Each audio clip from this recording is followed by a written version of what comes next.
Okay, I have Dak in this chat room. I have Annette in the chat room. How am I sounding now?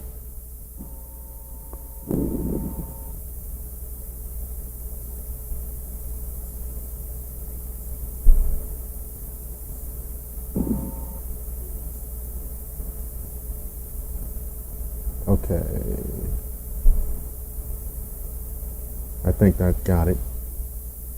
Okay, good sound. All right. Okay. All right. So now, where were we? All right.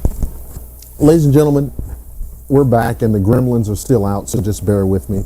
It's live radio, and it's a warm, muggy night in the ATL, so what can you do?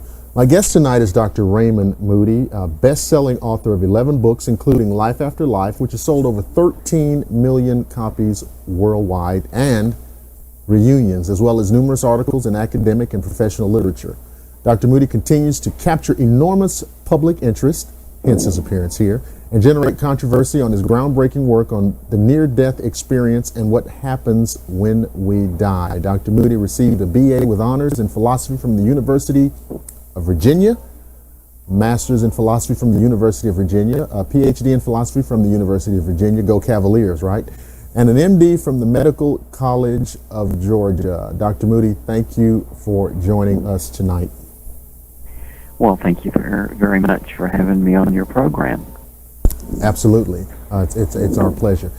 The reason I wanted to have you on is because I can't think of a more an important issue or question than what happens to us when we die.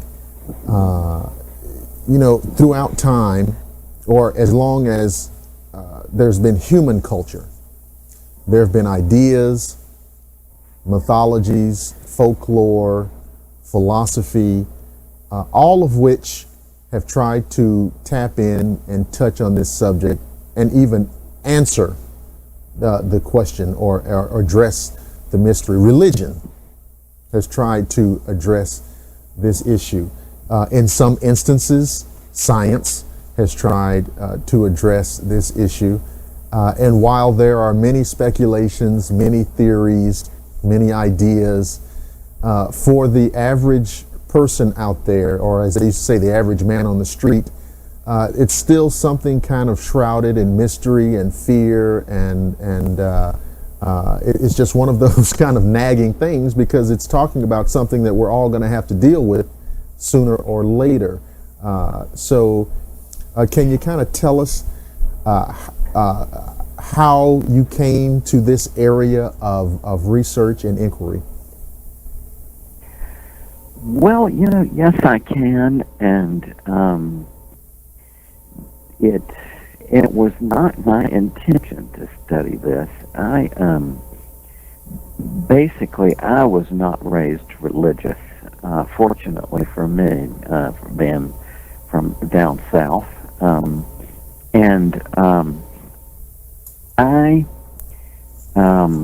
at the age of 8.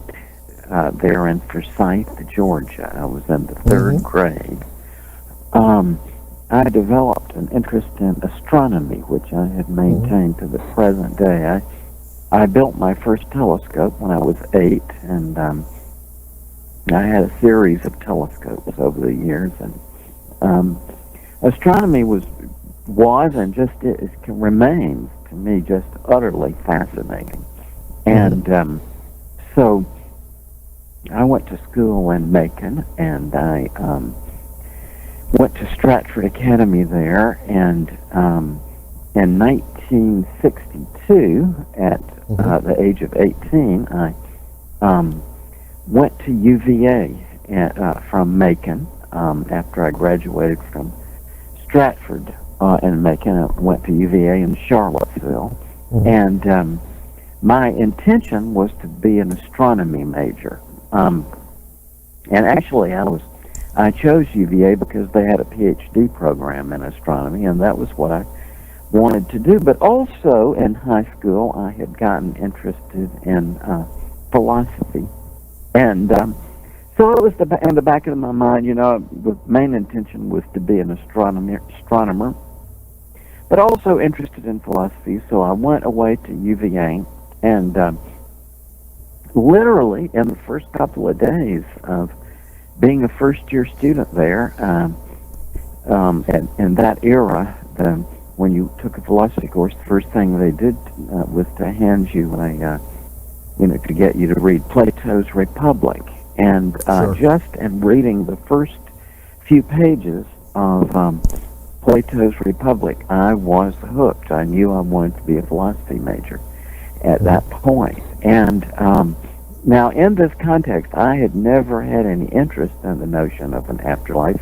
To me, it was just a wishful thinking thing. It never occurred to me that there might be something after death. That was just not in my world perspective. And Sure. what really got me interested in this question was the fact that Plato took it seriously. And instantly I had developed this fascination with Plato, which I still have. I just sort of constantly read and reread Plato's works, and have now for 40 plus years, and in ancient Greek philosophy in general. And it was fascinating to me that this man that I so admired really took the question of life after death seriously. And as you were indicating there, he plainly says and indicates in his writings that it is the biggest question. It is the question that everything else sort of turns on. And so at the end of Plato's Republic, there's this story of a warrior, an Armenian warrior named E-R, who was believed dead on the battlefield. And sometime later, when the other soldiers were getting ready to do the funeral, he suddenly sat up, and he told them of a trip into an entirely other dimension. And with my fascination with ancient Greeks, I rather quickly, that next year, in about 1964, I found another case of this among the Greeks, but still I was kind of thinking this was something that the Greeks believed, that Sure. some people who almost die have these experiences. But in 1965, I was a third-year student studying philosophy at UVA, and one of my philosophy professors, John Marshall, mentioned that there in Charlottesville in the medical school was Dr. George Ritchie, who was a professor of psychiatry. And I heard from Professor Marshall that some years before, Dr. Ritchie had actually been pronounced dead, and he had this experience.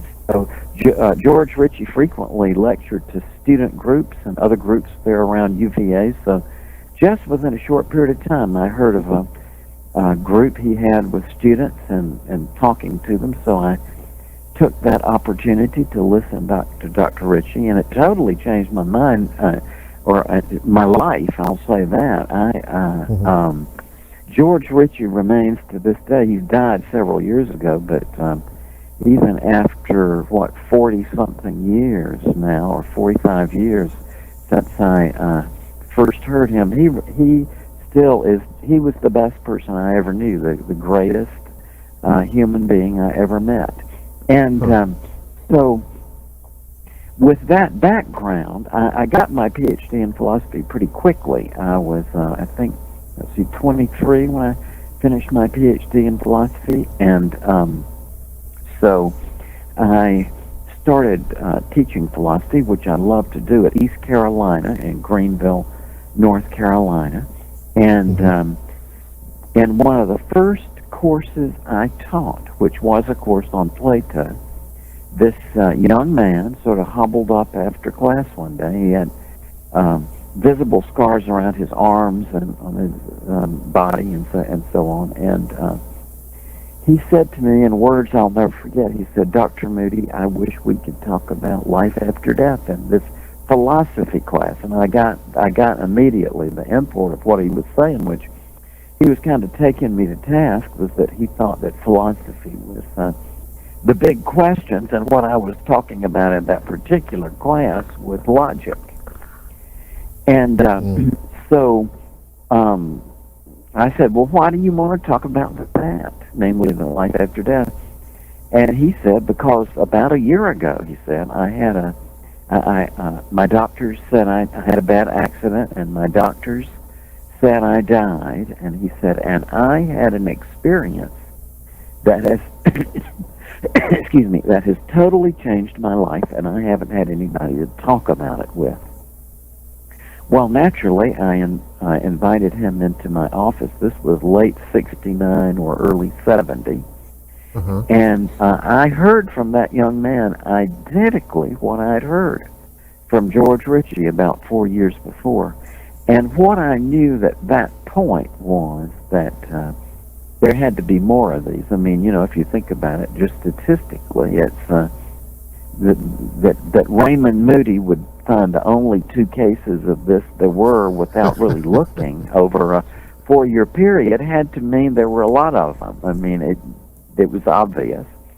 And Sure. so to make a long story short, I began to not ever to say overtly in my classes that, hey, I'm studying this phenomenon, but I would talk about it in context with Plato and his interest in this and his story of the warrior who was believed dead, and pretty quickly found, as everybody has who has studied this experience, that it's just not difficult to find cases of it. This is a very common thing. So I began to find cases of it among my own philosophy students at East Carolina University, and very quickly the word got out in the community, and various clubs and churches around town began to ask me to come. And these civic clubs always need a speaker on a Tuesday or Wednesday or whatever for 20 minutes, and I began to make that kind of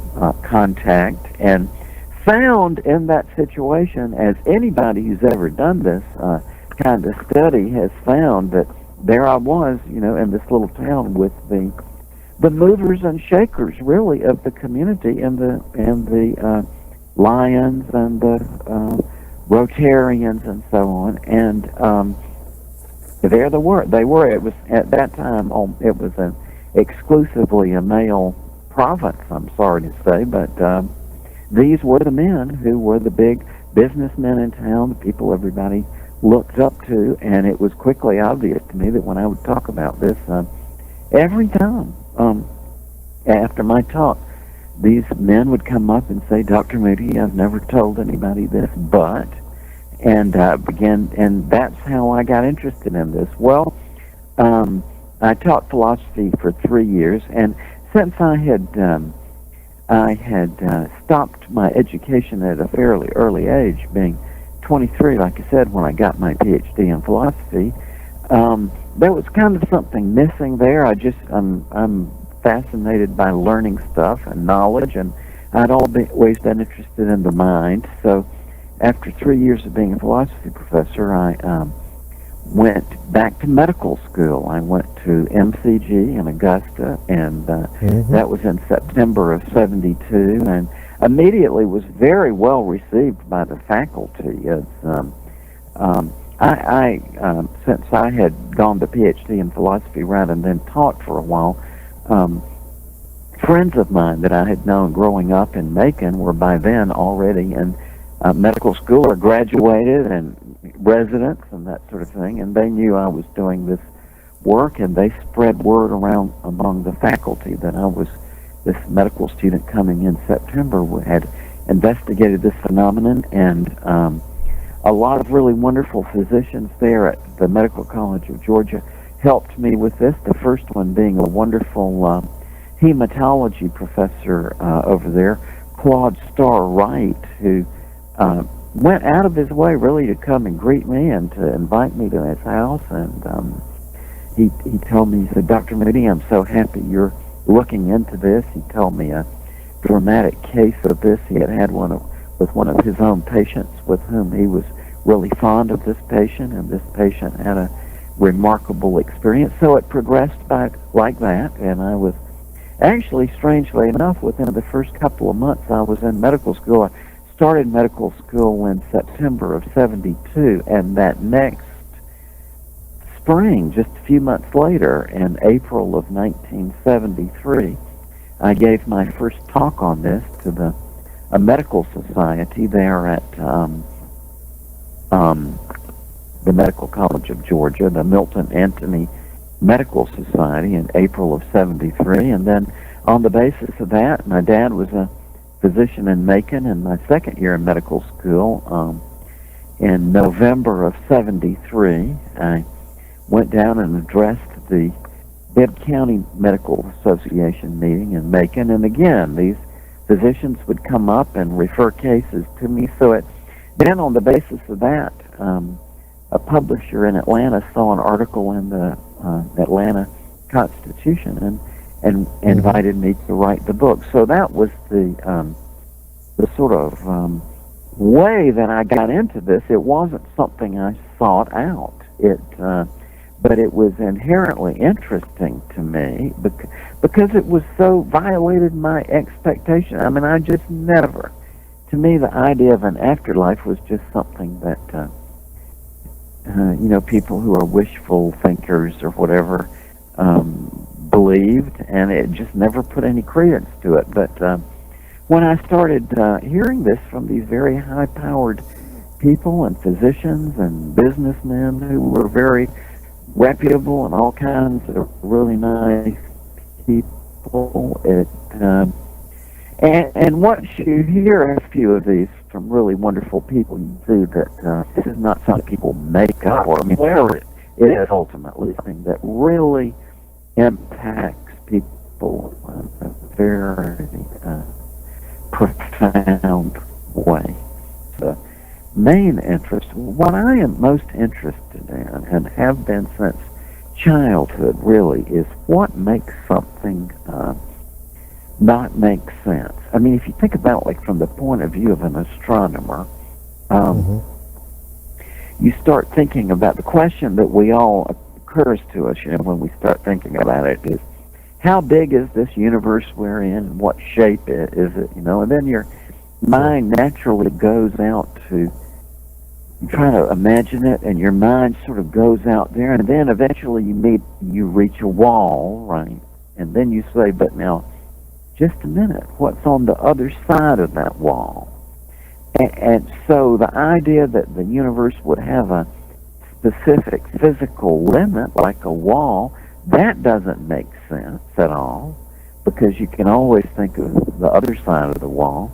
But then on the other hand, if you try to look at it the other way, that it just goes on forever and forever and forever with no limits, then that doesn't make any sense either. So that is what has always most intrigued me, is the big questions that either way you look at them, it's kind of unintelligible. And so that is a natural fit. People who are interested in that kind of thing, they often end up philosophy majors, as I did, because the big philosophical questions are like that. They're just very difficult to get your mind around. And the question of life after death is probably the biggest one of them all, and very difficult to think about in a clear and rational way.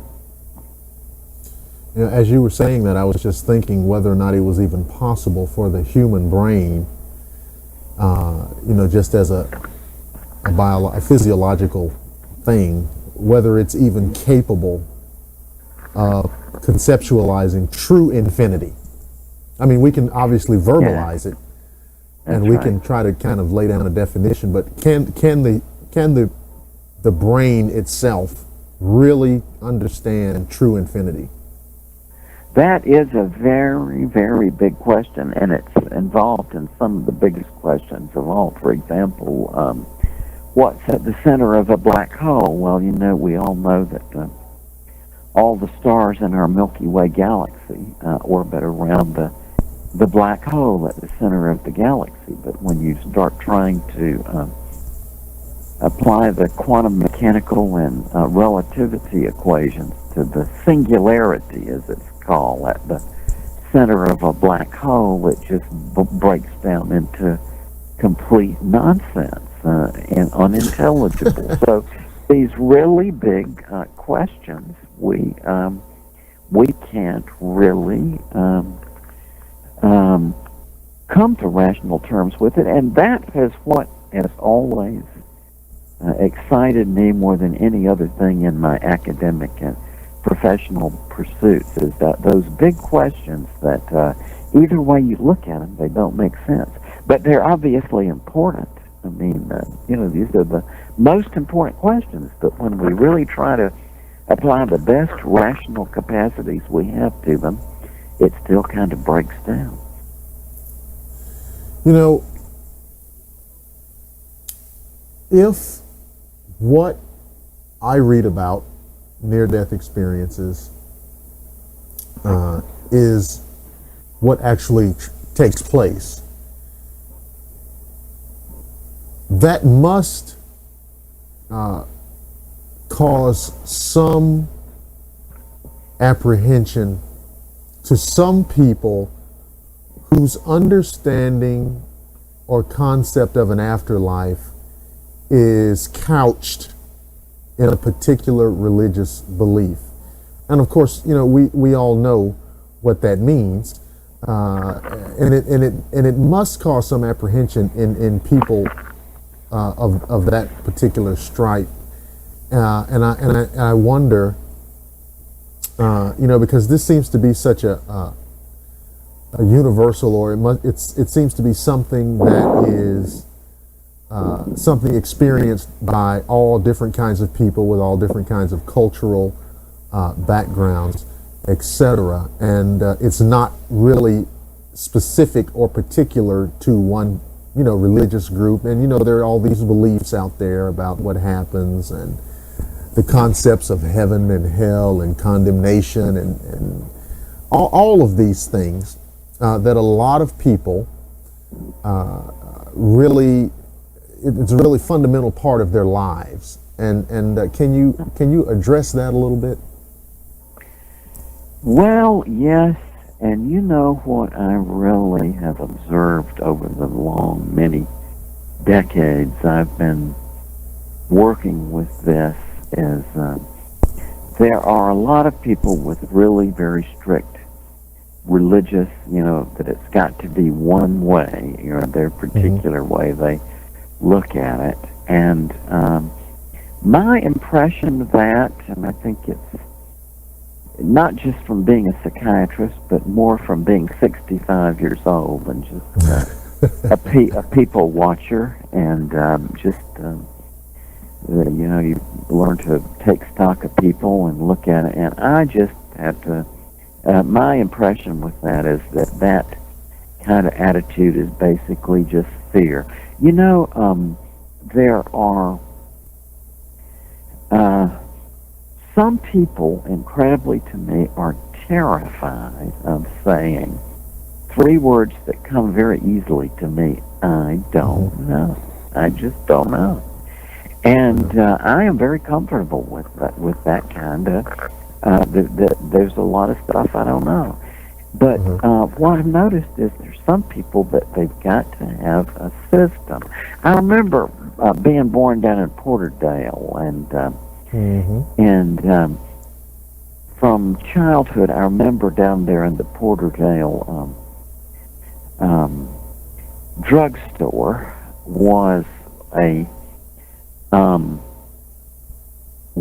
scale, and it had, I remember it had on it, it said your weight and fortune for one penny, and you would, and up on the top of it, it had 10 slots, 6 on each side. One was January through June on one side, and then on the other side was July through December. And the instructions were to take your penny and to put it in the slot beside the month when you were born. And but you could see just looking at it that all the pennies went into that same place. But when you put your penny in there, then this little card about maybe an inch or inch and a half long came out, and it was stamped with your weight, and it had some message on it, and just something like, beware an affairs involving a friend today. And And as I've grown older, I really do think that the kind of mentality you're talking about, that hyper-religiosity, we've got the answers and everybody else is wrong.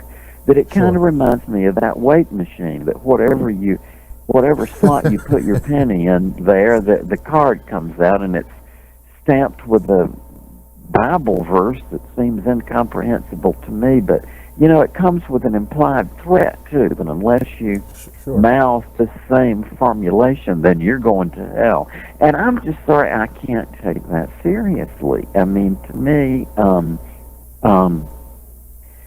the truth has got to be pretty complex, the way I look at it. But I also see I'm not condemning people who respond from fear of saying, I don't know. Because what I realize is that I, too, am a fearful person. It's just that my fear is not directed to having to say, I don't know, because to me that's easy to say. I am terrified, for example, of automobiles. Oh, my God, which I think is realistic. I don't drive, and so a lot of things I'm afraid of. But whether it's fear of saying I don't know or fearing driving a car, it's the same fear, right? So that's the way I look at it. I feel sort of sorry for people who think they've got the answers and, it's got to be this way. And also the sort of spitefulness I feel sorry for a lot of these people. It's, that person had this beautiful experience of light, but they don't subscribe to Brother Willis's teachings, and I mean, to me, that's just a tragic kind of situation. To me, the important. Now, I said I was not religious, and I'm still not religious in the sense that, in sense of having a set doctrine or set of beliefs. What I like to say is that over the years and through this work, actually, I have developed not a belief in the existence of God, which is something real abstract. When people talk about, well, do you believe that God exists? I mean, that's just an abstraction. And people who ask that sort of question, if you think about it, their emphasis is on the word exist, right? The emphasis of that question. Well, maybe God. I think that God is bursts out of the category of existence. God, but what I say is that I have a relationship with God. It's a personal, and I have a personal relationship with God, and that's enough to make me see that any belief that I could formulate about God would be off base in one direction or another. So I just sort of trust. I talk with God. I pray. Things happen on that basis, and I go along on the basis. I'm not religious, but I sure do love God. Well, yeah, most people, when they ask that question, do you believe in God or do you think God exists, I found that that's not actually what they're meaning to ask. What they usually actually mean is, do you perhaps subscribe to the same exact belief system? A certain set of doctrines. Right. Yeah, and I'm sorry. I mean, you reach a point in life, I think, where that's just a waste of time. I mean, for years, those people kind of really got on my case, but the only way they can't, they can't take humor, and so they don't give me any trouble anymore. But I think to me, God has a sense of humor.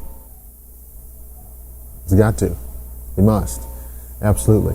So let's see if we can kind of lay out a sequence. I know that there are some variations. Yes. In the near-death experience. However, there is a common pattern, absolutely. Yeah, exactly. So would you mind just kind of laying it out to us in kind of a generic kind of near-death experience?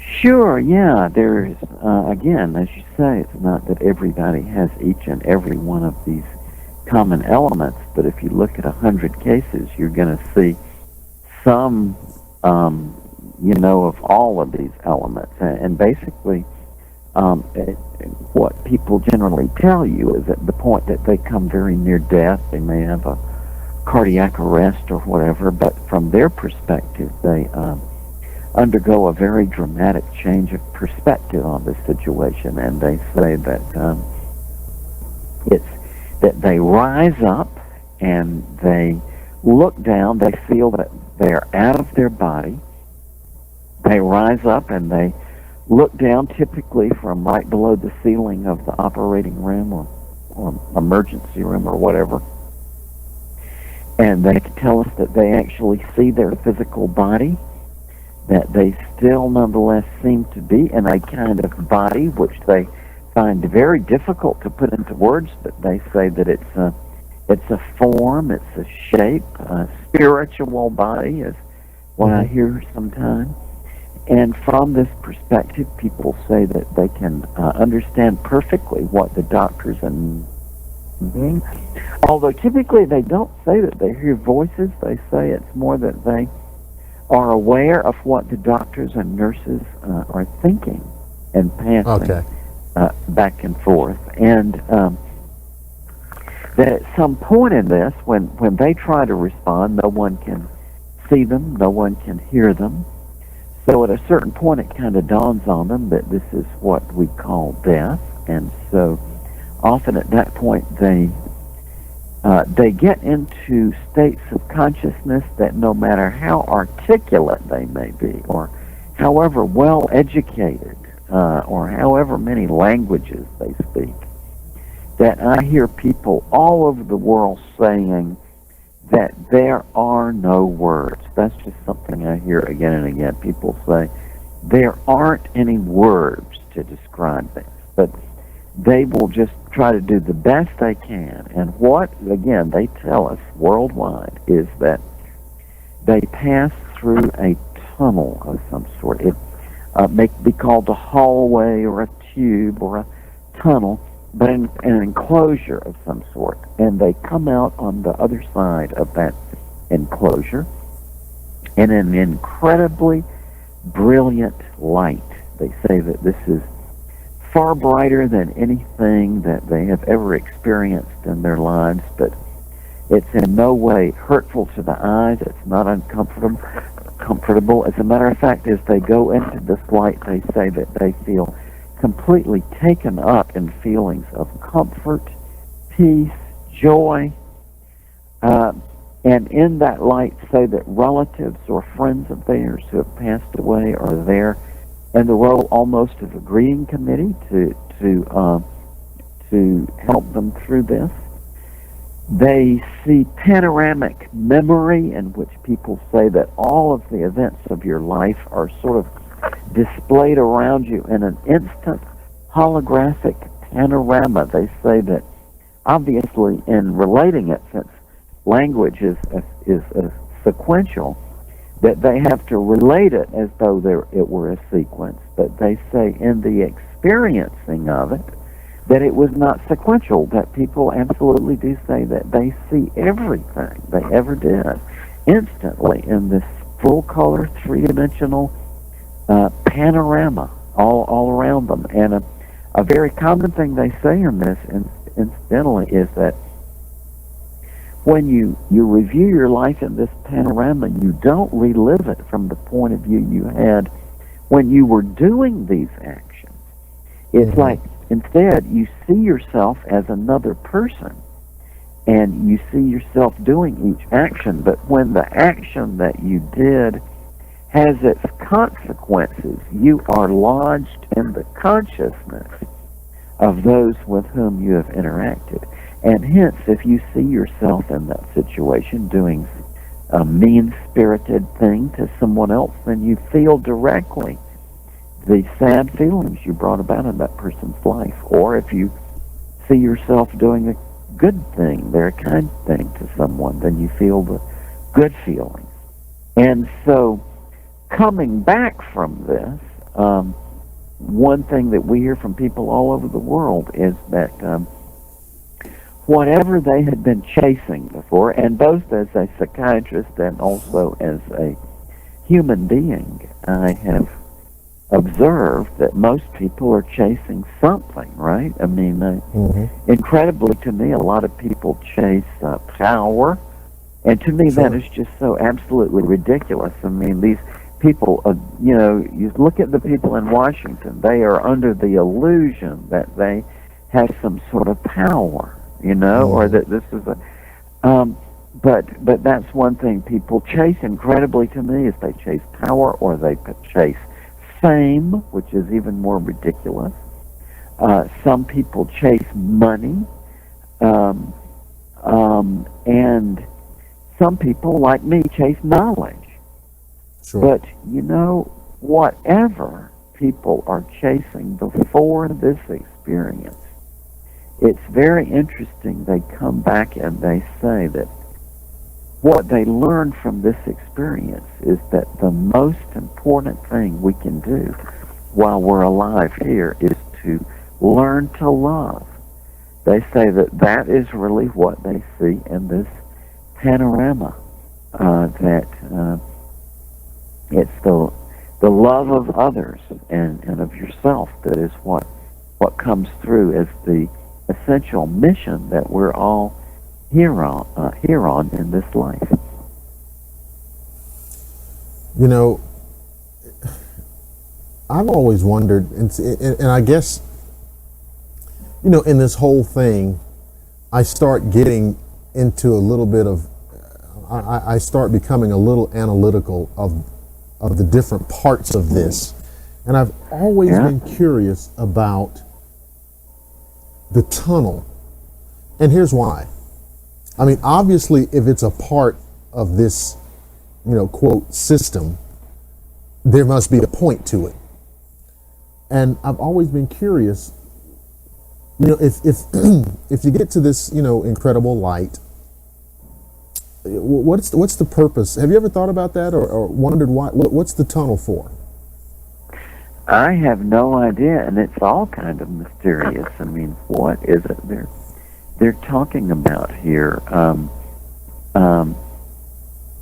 It obviously, if you look at it symbolically, it means the passage from one domain to another, I suppose, is the Okay.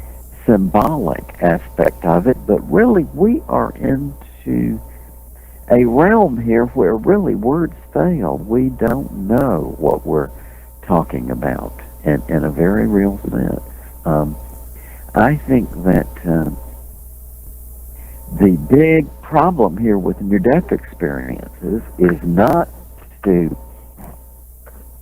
apply the scientific method that we have to it, because Mm-hmm.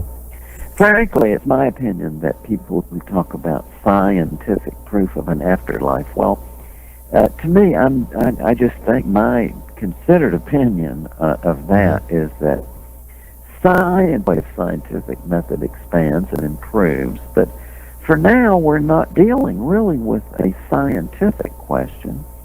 What we are dealing with is a conceptual question, like what sort of concepts do we bring to the rational investigation of this kind of very important question. And one thing, and incidentally, I am a great fan of science. I am a Sure. lover of science and scientific inquiry and read science constantly. And because of that, because of the importance of science, I think really in our society, we've gone down this road of scientism, which is a very different thing from science. Scientism is the doctrine that scientific method is the only rational means of establishing knowledge and finding out the truth. And that's just a fallacy, because there's other ways of, there's philosophy, there's history, there's the law, there's literary theory, there's other branches of rational inquiry that are rational, and science is not the only or not even the primary rational means of securing of truth. And the point of that long-winded discourse there is that I think the problem is that we've got to come up with some new set of rational concepts that are more germane and apropos to these really big questions that are not yet scientific. And that may seem like an impossible dream, but I think it's an actual reality. I think we do now have conceptual new ways of working this out that will lead, I think, in very short order to major major progress in the rational investigation of these things. I think it's a bad thing at this point to get stuck on science, to say, oh, what can science do? How can science prove this? Well, science is not up to that task, not yet. But it may be in the future, and in the meantime, what's going to be needed is a sort of new logic to, and I don't mean something developed after the fact just to make it come out right. I mean, that would be easy to do, to say, oh, I want to come up with a new logic that proves the afterlife. Well, you could probably sit down in an evening and do that, but it would just be a sham, right? I mean, something you made up after the fact to make it come out right, to generate the preordained answer. And that's not the kind of thing I'm talking about. I do think that a new set of rational principles has now been articulated that brings us forward and actually does generate real rational progress toward at least the understanding of this most important of all questions. In fact, the question of the afterlife, that is the biggie. That's the biggest question. Yeah, absolutely. I mean, you always hear people say that, of course, depending on who you ask, it's always a matter of perspective. There are people who say, okay, the big question is, are we alone in the universe? And I think that for a lot of people, that's kind of easier to get to. This is something that requires, aside from the near-death experiences that we have to look at, there's only one way to know for sure, and that's to, have had the experience yourself. I've heard in many accounts that people who have crossed over and come back say that it is such an experience that they almost don't even want to come back because of how beautiful it is, wonderful it is, etc. Is that something that you have found in your study?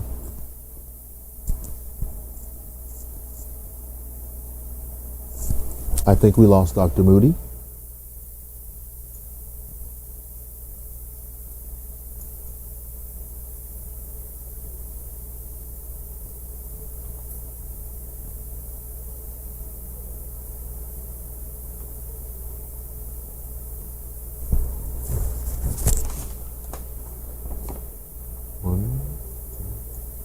Let's try to get him back on.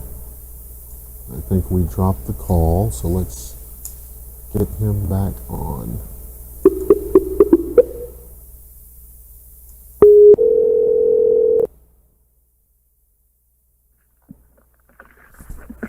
Hi.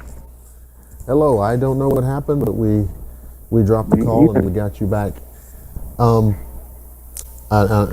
probably the call was cut probably in the middle of my question, but excuse me.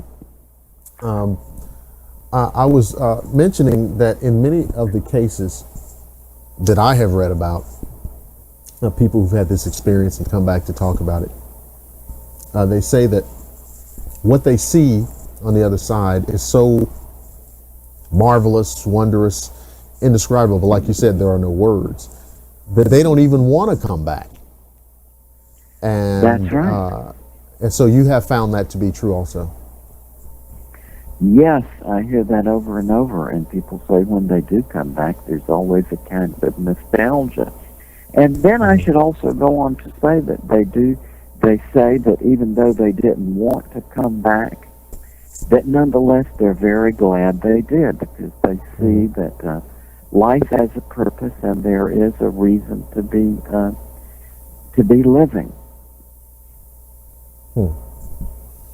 Yeah, that I can't remember who I was talking to, but we were talking about this same issue,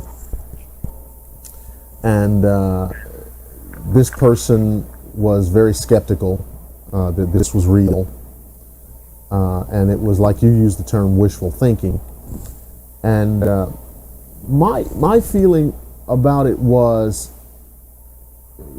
perhaps overly simplistic, but nonetheless my feeling was, if it's not real, if when we die our bodily functions shut down and when we die and that's it, and it's just like a light being snuffed out, like a candle being blown out, if that's true, what it means is that this life doesn't mean anything. And I can't accept that. I can't accept that this life doesn't mean anything. That is a very interesting perspective, and it's easy to see that and to think that way. And then I have also thought, as I have thought about it, that somebody could say, I suppose, that just because life doesn't have an external meaning, that is a meaning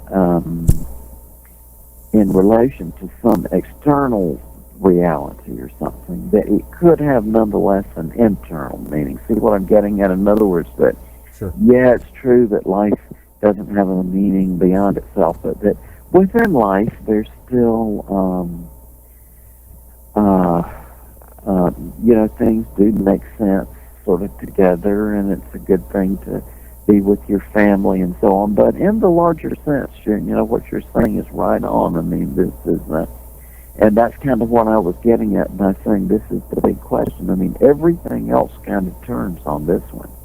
And so for that reason, it's Plato, said that he didn't use exactly this word or this concept, but his general idea was he kind of thought that you're not even quite human unless you take this question really seriously and investigate it with whatever means you have and to the best of your ability. He thought that was a sort of necessary part of being a human. And I've thought about that over the years as I've aged and gotten older. There's a lot of truth to that, because they say that, for example, our predecessors here, the Homo erectus that came just before Homo sapiens, that there are no Homo erectus burials. In other words, the Homo erectus, just when somebody died, they just left them where they fell. But with Homo sapiens, you begin to get the burials, and indicating that they had this sense that there's something afterward. And so, what that implies to me is that maybe the notion of an afterlife is one of the distinguishing features of what it is to be a human being. Yeah, it also, of course, a lot of these subjects overlap and dovetail. It also kind of makes you wonder, when you get into these questions of, where we come from and why such a dramatic distinguishing characteristic. Was this something that was just simply a developmental part, human evolution, etc., or is this something that has to do with, how Homo sapiens turned out, on this planet, and why we ended up the way we are. That's kind of like a different episode, but it does kind of beg the question, why at this particular juncture we started having these ideas that there was more to life than just what Yep. happens between birth and death, because it's really a much more abstract concept. And again, you're right. You know, if we live and we die and that's it, then you know those people who do chase fame and money and power are doing it because that must be all there is. You know, if there's nothing else, I might as well get this. Yep. I might as well get this, and this is why we, you know, make war on each other. This is why we, you know, harm each other and are cruel to one another and steal from one another and all of these things. Because if you're living under that philosophy, then this is all there is, and so you might as well try your best while you're here to climb to the top of the pyramid. And you know, now I'm not saying that because I certainly don't believe any of that, but maybe it kind of explains why we have some of the things in the world that we have. Yeah, exactly. And it sure is a ultimate silliness, isn't it, in that sense? Mhm. I mean, I just watch people and what they chase. It's so ridiculous. I'm sorry to sound so harshly judgmental, but oh my God. You know, it's a fascinating experience. Well, I'll tell you what, let's do. We're at the top of the hour. It's 11 o'clock in Atlanta. We're going to take a little break. My guest tonight on Dr. William Lester Show is Dr. Raymond Moody, best-selling author of Life After Life. Fantastic book. We're talking about near-death experiences and related issues. This is the GameCon Radio Network. Dr. Moody, we're going to take about a 7-minute break, and we will be right back after a little bit of music.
UFO studies, ancient mysteries, paranormal studies, cryptozoological sciences, demonology, extraterrestrial archaeology, temporal sciences, conspiratorial studies. These courses and more can be found at the Institute of Metaphysics. From the mysteries, knowledge. instituteofmetaphysics.com.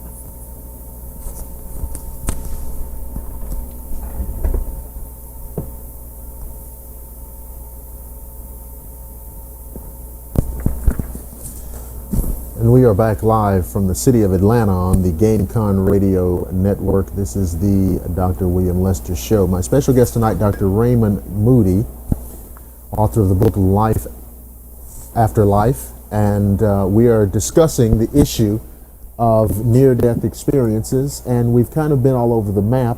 Of course, you know I like it that way. We've included a lot of philosophy. And we've touched a little bit on how this kind of intersects or overlaps or, I don't know, even diametrically opposes what is taught and or believed from people, various religious persuasions. And here's why I kind of want to go back and hit that because it seems like, here we are, it's 2010. And we're still dealing with or coping with in our society, well, I'll just say it, just religious extremism. And now I know to a lot of people, when they hear that, their mind immediately goes to, the Islamic fundamentalists, the terrorists and the jihadists and all of this. And of course, that is one component of it. But even in our own society, even in Western society, we have our own brand of it, where, we have people who want to kind of superimpose their particular beliefs onto society as a whole. and often conflicting with, for example, the operations of government and the operation of other public venues, public institutions. In a country where those things are typically kept separate. And it's always a point of contention, it seems. There's always somewhere in the U.S. you can look to where there's somebody trying to insist on having this religious doctrine implanted over here, or have it here, or they've got to do this in school, and they've got to. There was a situation in the Atlanta area. I mean, there's always something somewhere. I know there's something going on in Texas now, and who knows where else. But several years ago, in Atlanta, there was a particular school system. It wasn't the city of Atlanta school system. It was one of the outlying school districts. And there was a small cadre of parents, as it always is, who were insisting that in the science books, I don't know whether or not it was biology or chemistry, whatever it was, they were insisting that a little sticker with a little caveat be placed on the inside cover of the book. And the little sticker basically said, I don't know how it was worded, but the gist of it was that, this book teaches scientific principles, but we also must state that they're all just theories, and it's all just theoretical, and we must include in those theoretical studies the concept of creation. Okay. Now, eventually, of course, I think the people on the school board basically ran those folks out of there before too long. But one of the reasons, well, there are a couple of reasons why it bothered me besides the obvious, but one of the less obvious reasons that it bothered me was this. Now, does science answer all of our questions? Well, we said on the show already, no. And we want to avoid scientism, all right, which is scientific dogma. Okay. But should we place the religious concept of creation on the same, or give it the same equal footing as, for example, the science of DNA or paleontology or archaeology? Should we make those the same, just opposing sides of a coin? I see exactly what you're getting at there, and I think really there's not any comparison. I mean, it's just like comparing a television set with a sofa. I mean, there's just two different kind of categories of stuff going on there. I mean, I think God must get quite a chuckle out of watching people get so upset, strangely enough, thinking that they understand how creation took place. You know what I mean? To me,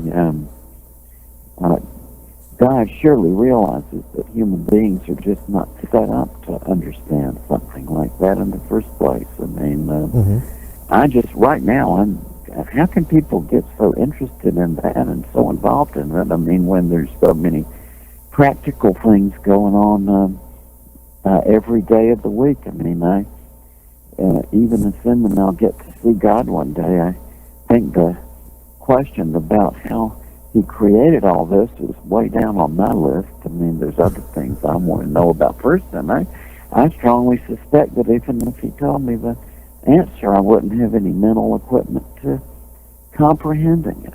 I mean, in a way, this kind of doctrine you're talking about is putting human intelligence and learning on the same level with God, saying, oh, we can understand how all this took place, because, I mean, I just think that's ridiculous. I mean, I just turn stuff over to God. I surely acknowledge I have no idea how all this stuff got started and came into being, and I've got to assume that he respects that and understands that I'm just not set up to understand all that stuff. I don't even understand the motivation of my wife half the time. You know, how can I understand the way God created the universe? I think that's really an example of humans being puffed up and putting their understanding above anything. Just assuming they've got to be on a level where they can understand what God did. Well, we kind of, we laugh at, people in the past, for example, when people thought the earth was flat. Well, we find that amusing, okay? And then, we laughed at the people who did not, want to look in the telescope and see the rings of Saturn, etc., and see that there was a wider universe out there, because the idea was that the earth and that man was the absolute center of the universe, and that, of course, the earth was flat. Why? Well, it looks flat. It's a very simplistic way of thinking, and we kind of laugh and scoff at those people in earlier times because it's so patently absurd. But again, we're in 2010 and we're still fighting similar battles. We're still fighting similar ideas in our society about this oversimplistic kind of black and white. Everything is black and white. It's either good or bad, good or evil, right or wrong. I think it's just the source of so much conflict. When you look at where we are today, and you look at, human beings 100 years ago, 500 years ago, 1,000 years ago, and as far back as you want to go. Well, if you take away our technology, how much different are we? Right? If you take away our technical advances and how much more ease and comfort those advances have given us, how different are we from our kind of primeval ancestors? Yeah, that's a big one, and I don't, it looks to me, at least as far back as we have records that we can kind of read, which doesn't go back very far. I mean, you can go down to Borders or Barnes and Noble and get books that were written 2,500 years ago and make them make perfect sense out of them. But when you read that sort of stuff, you don't see any change. I mean, these were obviously people just like us. As you say, they had a little less developed technology, although not as ill-developed as we usually imagine it. For example, you mentioned the Earth being flat. Well, I'm not sure when it was that people in Europe, medieval Europe, started thinking that the world was flat, but what that showed was that they didn't know their ancients very well, because the person who figured out that the Earth was round was Parmenides in about 500 BC, and he figured it out by he knew the relative positions of the sun, the Earth, and the moon, and during a lunar eclipse, he realized that shadow on the moon was the shadow of the Earth, and it was round, so he figured the Earth was round. So they knew it was round. Plato was perfectly aware that the Earth was round. And but then the question was, how big around was it, which remained unknown for a long time until about 200 BC. the Greek Eratosthenes of Alexandria actually measured the circumference of the Earth and got within 200 miles of the modern value. No, it's about 26,000 miles around. He got it down to about, he was off by about 200 miles, I think. And the way he figured it out was that he knew that at high noon on June 21st, when you were in a city somewhat to the south of Alexandria, Egypt, that the sun shone directly down into a well that was drilled straight down. But he also knew that on June 21st at high noon, that effect did not occur in Alexandria to the north. So on high noon of June 21st, he erected a pole, like a flagpole kind of thing, in Alexandria. Yeah. And he measured the length of that shadow. Well, if you think about it, that gave him the angle. And we know there's 360 degrees in a circle, so all he had to do was to figure out the distance from Alexandria to this village to the south. And they had, at that time, they had technicians, people called beamatists, who they were trained specifically to always pace exactly the same length. In other words, always exactly the same stride. Right. And so they literally paced off the distance from Alexandria to this village to the south, and they calculated it, and he got, he figured out the circumference of the Earth in 200 BC. Well, then, I'm not so sure about European history. I study the ancient Greeks and all, but after about 400, 500 AD, I kind of lose track. So I don't know what happened then that made people forget that knowledge. But I do know that the Greeks were very secure in their knowledge that the Earth was a sphere. Well, maybe maybe that's one of many things that got lost in what we call the Dark Ages. Mm-hmm. But staying on this theme of ancient times, this is very interesting, and religion. I've often considered, thought, and even said, of course, in Christianity,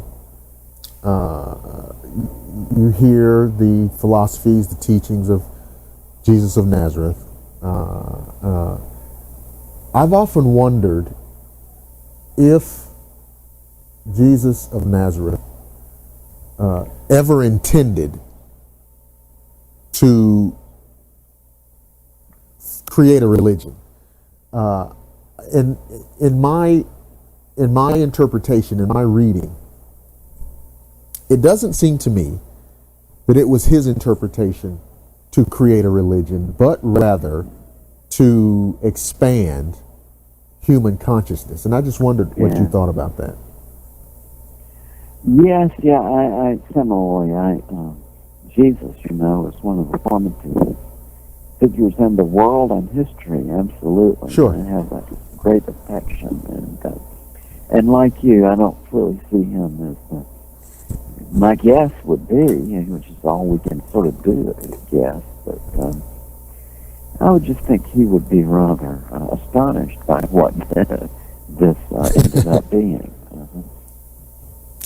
Well, that's right. And if you remember, even in his time, the world was full of religion, this variety and that variety. And in fact, his most strident opponents were members of the religious establishment.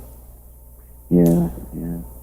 And it does seem to be pretty much a common pattern, doesn't it, that happens. An inspirational figure comes along, and then the ideologues get control, and they make it into something rigid, something that was originally had to do with the soul and making your spirit move, and then it sort of becomes boxed into these ideologies. You know, ideology is an ideology is an ideology. It doesn't matter what you fill in the blanks. It's the form that's important, and and that's shown very well, I think, from the point of view of a psychiatrist, by how easily people shift from one ideology to another. You know, you walk along the street every day for 3 or 4 years, and you see the man down at the corner with that funny look in his eyes talking about one particular religion, and then one day you walk by and he's talking about the exact opposite religion with that same fervor. And you get the impression in a situation like that kind of person is just the kind of person who they've got to have a formula. And I just can't see that. I mean, it's good to have principles and so on. Of course, they're necessary, but you know, for people to think that there's some one rigid phenomena or one rigid formula, and they've got it, the key to all the answers, and then to observe that group over a period of time and watch how radically they change. One person in my life I knew many years ago used to tell me all the time that, Eastern religion this and Eastern religion that, and it's like I was so stupid for not going along with the third level of the Brahmanas. I mean, stuff you don't even know what they're talking about. And then all of a sudden, you know, he's got this big conversion. He's seen Jesus, and then it's got to be this way. And then he gets yet another vision of Jesus later. I mean, it's that doesn't have anything to do with God, in my opinion. That has to do with an aspect of human behavior in which there's a certain kind of usually very rigid and humorless person who wants a system, you know, and they've got to have every detail. It's very legalistic, and these people tend to think that you know, they're looking for the perfect system. Well, there's no such thing as a perfect system. If they read into logic a little bit and looked into things like Gödel's proof, if you've ever read about that in logic, I mean, knowledge is not really systematizable into some rigid set of principles, but there's certain people that are just not going to be deterred by facts and reality. And, you know, they've got to have a religious system, as silly and as ridiculous as that it may appear to anybody with common sense. And, you know, you look at those people and they're not very happy. Look how rigid they are and how they hold their body in that dour expression and the humorlessness. To me, that's not of God. That's just a human aberration.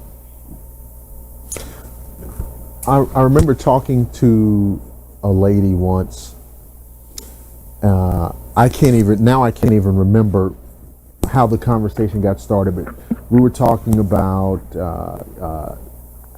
going fishing and you know, experiences as children, and you know, my father took me fishing. I saw this, and the subject of, you know, we talked about, you know, you're out there in the summertime, you're at the lake, you're at the creek, whatever. Well, you know, here we're in Georgia, you know, you see snakes, and it's no big deal. And this lady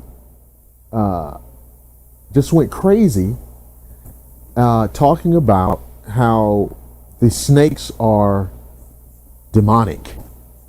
Oh my and God. you can tell when you look them in the eye, and you can tell when they stick their tongues out, and the way they slither along. And I just thought to myself, I said, this lady has been so indoctrinated, and I said, this is an animal. Yeah. Just like the birds, just like the fish and the insects and whatever else you see out here in the summertime. This is an animal, and it is no more demonic than the blades of grass under your feet.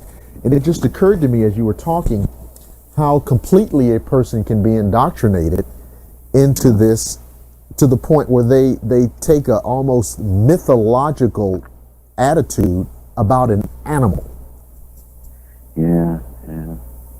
And so there's a lot of bad stuff out there, and people have these crazy beliefs, not just about religion, but about politics, and sometimes, as you said, often they get their politics and their religion all mixed up, and they sure absolutely know how Jesus wants you to vote, and Jesus usually takes the Republican position for some reason. Yes, that's a very curious. I mean, it's just a real strange thing. I mean, I'm sorry, I love God, and to me, He's just so beyond all that. I mean, I've got to imagine He's probably chuckling at all this. I mean, I know I do, and the idea that God wants you to follow some very strict code, and very specific beliefs. I mean, I'm just sorry. I think God is realistic for sure, and you've got to see that that's just not realistic. That human beings, we are in a situation where we know very little, and I think that's part of the picture. And I'm comfortable with that, to tell you the truth. I love to learn stuff, but I've always known from childhood that I will never know very much at all. And I think it's kind of the fun is learning. I think it's kind of comforting to know, because like you, I have a little bit of academic background. I taught and all of this. What did you teach? History. History, great. What area of history? Well, world history and U.S. history. Right. Yeah, so it's, so my mind is always kind of trying to pull whatever subject I'm talking about into into one of those areas, so that I can start talking, know what I'm talking about. But what I was going to say is that you were talking about having the relationship with God, as opposed to getting into the conversation about, do you believe in God, and does God exist? Is God real, and all this? That's right. Does He want you to walk around the altar 3 times clockwise or 4 times counterclockwise? And that's just. I'm sorry, that's a waste of time. And trust, I think, is the thing for me. I just act in my life. I just sort of trust that He's in charge. I was thinking in line of as this kind of intersects with the phenomena of near-death experiences. Do you just kind of in your mind make the assumption that God set up this system? As we describe the process of the near-death experience, do you just say to yourself, well, this is a system that God set up? Because the question, one of the questions is naturally, well, how was this set up? Why is it this way? So we just say, well, God did it? I really don't know. That's a mystery to me. Again, there's so many things that I'm just I know that I wouldn't be able to figure them out in this frame of reference. So I just figure, well, I'll get around to that. I mean, when it's, but I do sort of figure that even if God had a revelation and told me, oh, it's this way, I don't think I'd be able to understand it, right? From this frame of reference we're in, we're kind of in this very, very difficult to understand and decipher world of whatever this is. I mean, this is a very unusual experience that we're going through that we call life. And a French dramatist, contemporary dramatist, made the most interesting remark that I really think is true. He said, nonsense is the end result of all sense. And what he meant by that anything, no matter how apparently transparent and easy to understand, if you start asking just a few questions, you rapidly get into stuff that is just absolutely incomprehensible. I mean, what could be more common in our daily life than a tabletop, right? But you look at that tabletop, and it seems so just on the surface, and there it is. But then as soon as you get to thinking about it, well, it's made up of these teeny little bits called atoms that you can't even see, and it's mostly empty space. But then what are those teeny little bits made up of? Well, they're made up of even teenier little bits with weird names like quarks and positrons, all these weird, I mean, even the most mundane thing in daily reality, once you subject it to a little bit of analysis, really very quickly ends up in just unintelligible stuff that you just can't grasp. And that's the great thing about the world. Well, one of my most fascinating questions, or one of the things I like to play around with, kind of an intellectual game, what is time? Yeah, no, there you go. Because we're not talking about we've created machines to measure what we think time is. You look at a clock, it's 5 o'clock. Well, the idea of 5 o'clock is a man-made construct. That's right. But what is time? That is so interesting to read, like the change in that, as you would know from Newton, for example, to Einstein. I remember my first year in college, I had this great course called the Liberal Arts Seminar, and one of the books we read the second semester was Newton's Principia, his system of the world. And I remember him when it got to time, he said, absolute pure mathematical time flows equably without relation to anything external. And I remember reading that and thinking, well, yeah, that seems, and certainly in the 18th century and 17th century, that was the height of reason, right? I mean, that was the essence of reason distilled into those words. I mean, it just seemed, absolute, true, mathematical time flows equably without relation to anything external. And what is more rational than that?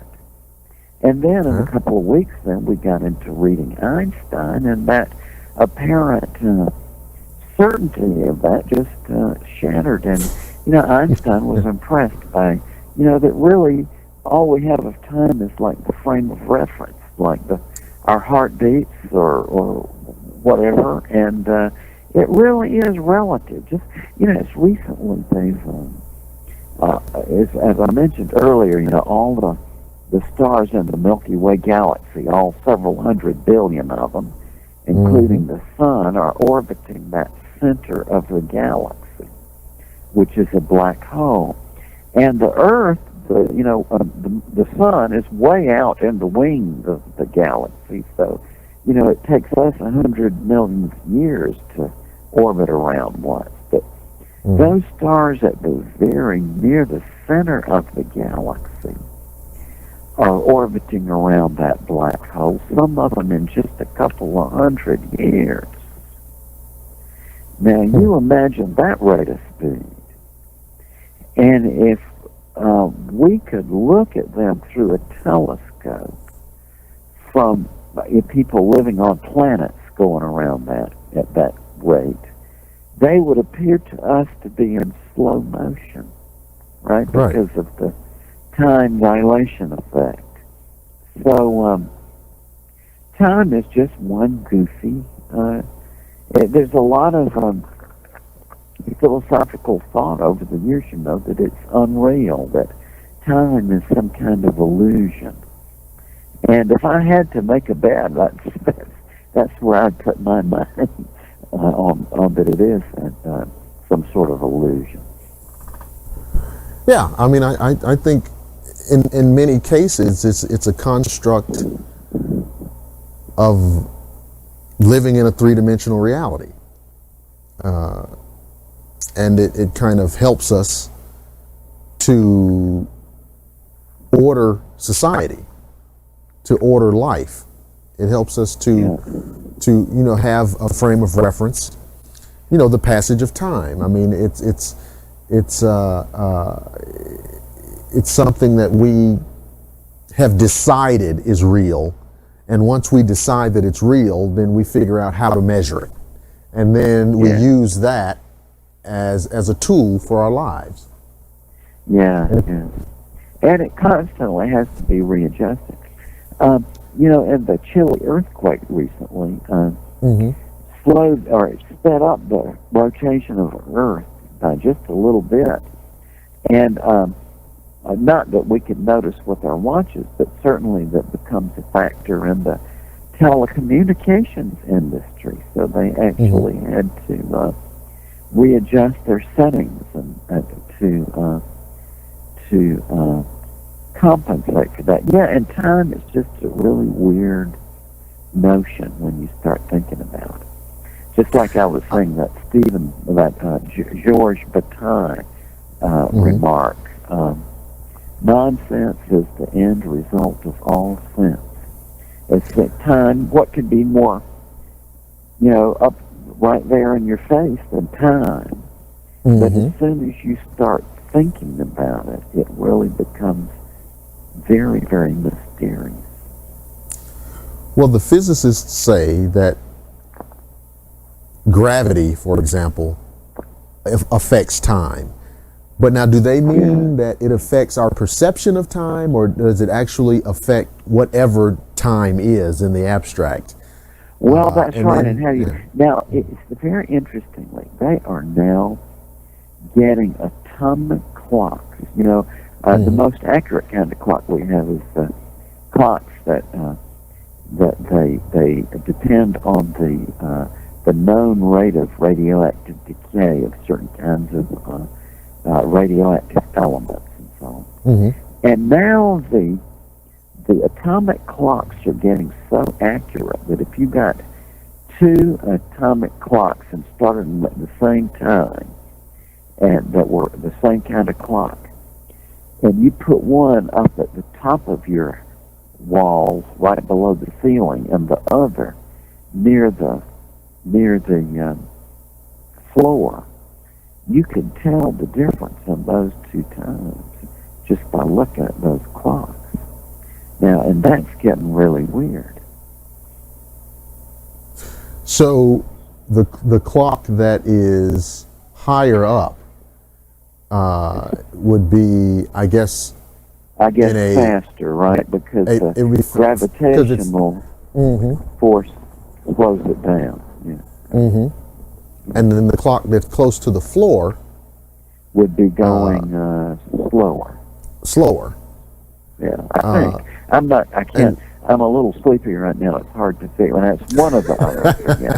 And it has to do with when the velocity goes up, the time apparent slows time, down. Goes down. Yeah. Right. And so, so maybe old H.G. Wells wasn't so far off. That's right. It's really interesting, all this speculation now by some real good minds about maybe time travel is not impossible, and that there's some. Well, you know what? I've thought that for a long time, and for a very simplistic reason, and that is this: I'm starting to think more and more. And this is all kind of this discussion of philosophy and the mind and the consciousness and all of this. I'm starting to think more and more that if a person can conceptualize something, then whatever that something is must be possible. Yeah, that's a very interesting point of view, and I have entertained that very thought myself. There's a lot of that's right. It certainly seems to have worked out that way, very much so in history, doesn't it? That's how, and things in your individual life actually seem to. I mean, I've seen repeated times in my life that thoughts I entertained at an earlier age, almost as fantasies, without even sending them up as a prayer, but just things that I had thought of, and that would, I thought of that would be a good thing, and never put any effort in bringing them about, nonetheless sort of appeared almost magically later in my life without any effort on my part to bring it into being. And as I talk to my friends who are my age, and a lot of people. How old are you? 41. 41. Yeah. Okay. Well, you'll see this accentuate even more as you grow older, and that is that I heard Joseph Campbell one time say that the older he got, that the more he developed the impression when he looked back at his life that it had been a script. And that may sound like an absolutely wacky statement, except that if you get a bunch of reflective people together in their 50s and 60s, they will bring that up and endorse that point of view. Now, one way you can look at that, I suppose, is you can say, well, now, why would that be? Why would life seem, in retrospect, to have a dramatic structure like a script? Well, one thing that occurs to me is that maybe that's what makes a good play. In other words, that it wasn't that the causation order is the other way around. In other words, that great drama was written by people who realized that very principle. In other words, that they realized as people get older, it looks to them like their life was a script or a drama, and so that they put that feature into the great dramas. But nonetheless, it's just an utterly fascinating question, and that goes way back. I think that was a Hindu notion, and in Christianity at times, and was certainly in some of the ancient Greek philosophers. It's in Shakespeare that life itself is a kind of play. I think one thing that may happen to a person is that after a certain number of years, and like you said, you're in school, you get out into the world and you start working, have a family, whatever life turns out to be for you. You're at a certain point, say you may be 55, 60 years old, you've seen a lot of things, you've experienced a lot of things. And I think at that point, it's easier to see the culmination of a lot of things. Yeah, that's right. There's kind of a crescendo, and when you're 25, you're really at the starting block of a lot of things, and there's not a whole lot for you to look back on and see any kind of rhyme or reason for.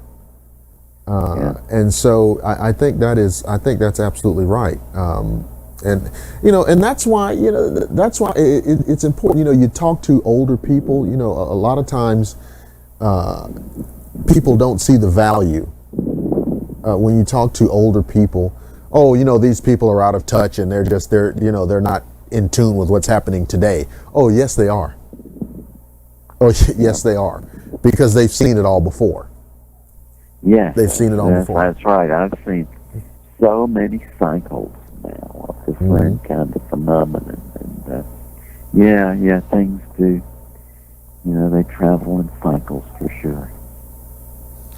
Yeah, and it's like, and I talk to people, for example, of your generation, and one of the things that comes up again and again is that, oh yeah, this is nothing other than what happened, and then they name something else from some other point in time. That's right. Yeah. Right. That's right. I so- did one like that Mhm. that happened about 12 years ago that I was found so fascinating, and that's in about 1998. You might Mhm. remember that Mhm. they found a meteorite in Antarctica that they could tell by the what was in it and the signature. Oh, yes. That that came from Mars. Right. And by making sections of it, they saw in it what appeared to be minute microorganisms. Right. Now, or fossils. Now, this is still unsettled. Some people say, yeah, this is real. Other people object to it. But my point is that that same thing happened in 1898. And, 100 years beforehand. They found a meteorite, and somebody started looking at it with microscopes and saw these what appeared to be fossils. So, even things that are just so absolutely extraordinary often have these historical precedents. And I know that you realize, as a historian, as I have been impressed by too, how these absolutely incredible things that just seem like they will be remembered for ages come up and are just absolutely extraordinary. And then people just forget about them. I don't know if you've probably read about the desert saints and the pillar saints, for example. These people like Simeon the Stylite, who lived on the top of a pillar in the Syrian desert for 40 years, standing up on top of this pillar to, he was a Christian and wanted to bring a Christian message there. Well, that was roughly 400 AD, I guess. And then there were all these other stylites like that. Some of them lived up on the top of their pillars for 50 years. And to me, that is just fascinating information, but who knows about it anymore, I mean, and there's hundreds of things like that from history that you would think that people would never forget and would still be talking about, but even after a generation or two, people just forget about them. Too, and again, this is probably a little bit of my bias as a historian coming out, but I noticed that, people read history kind of, or people think of history in terms of being in school when you're taking a course in school and you have your book and your teacher says, okay, you got to read pages, 100 to 125 or whatever. Yeah, and learn those dates. Learn the dates, and they look at history as a page. And they look at this page and they go, aha! And then they suddenly know how it is. All right? Instead of looking at it as a process instead of an event. A process and a narrative. Yeah, the stories are so amazing.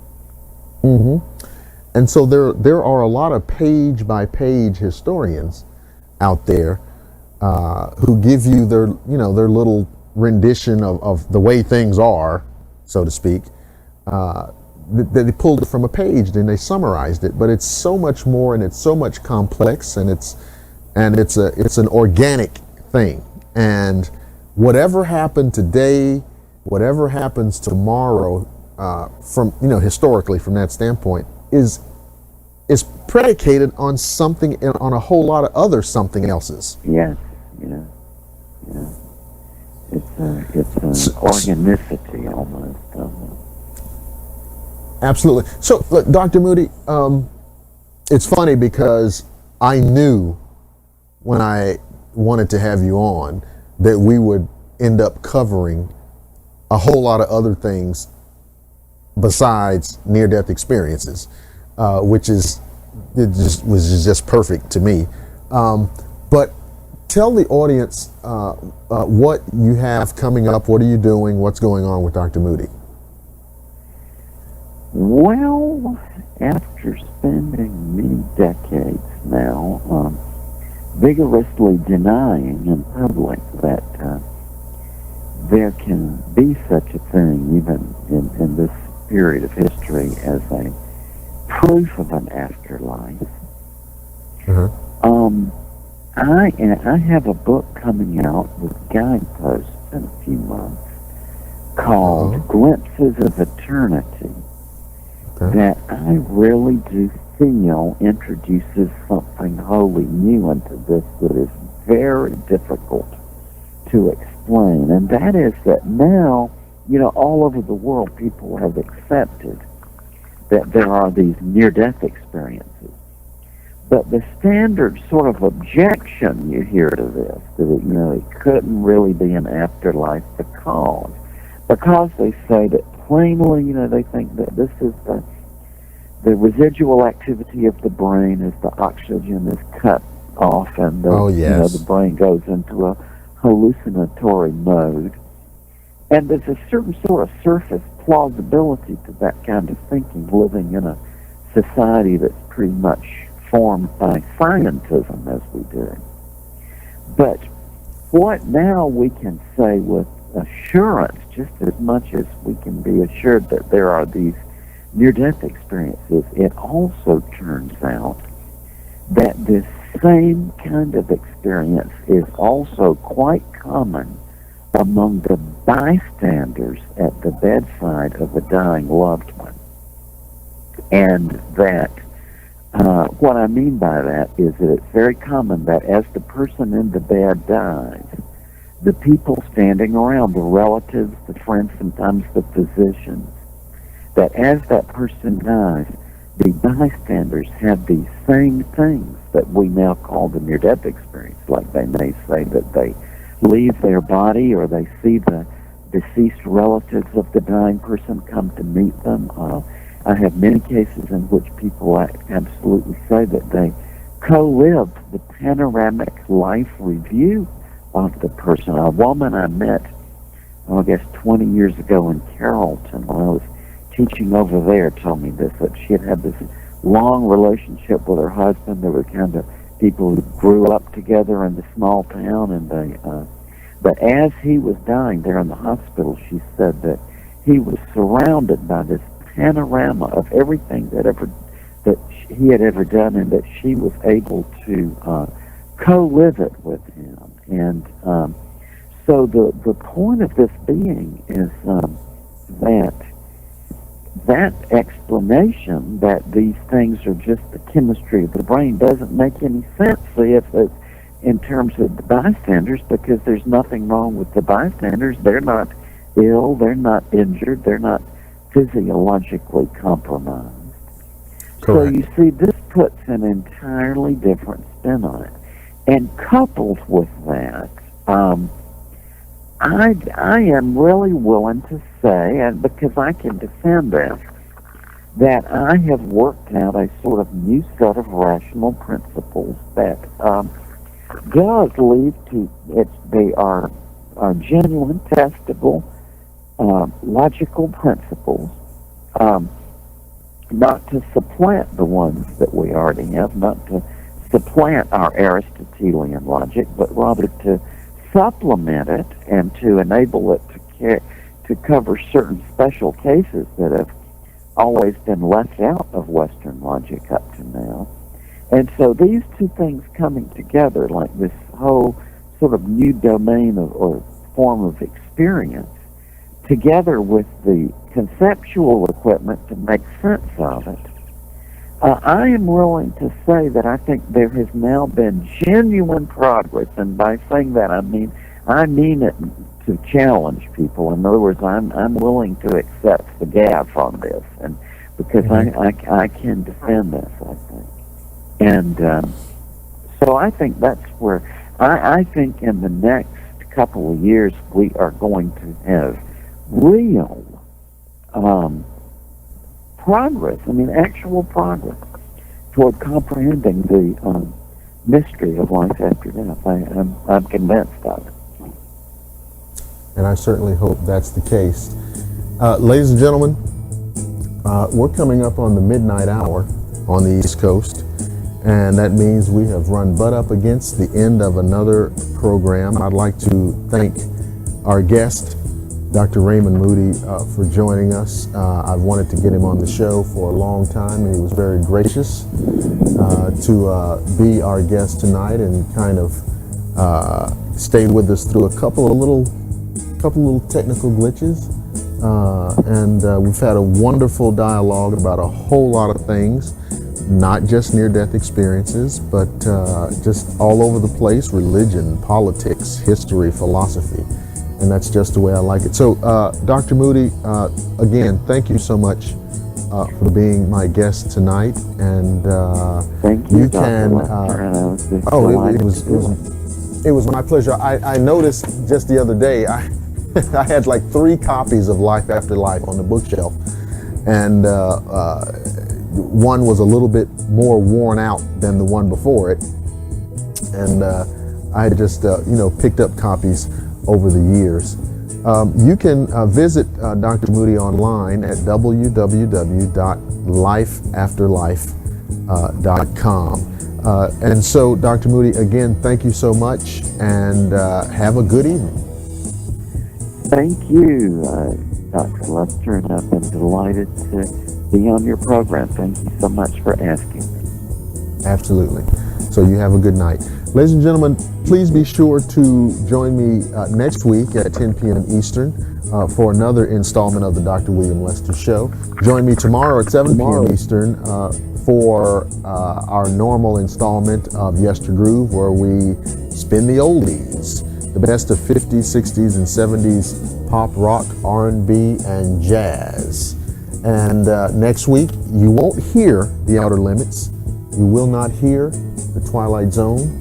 It will be, as always, the Dr. William Lester Show.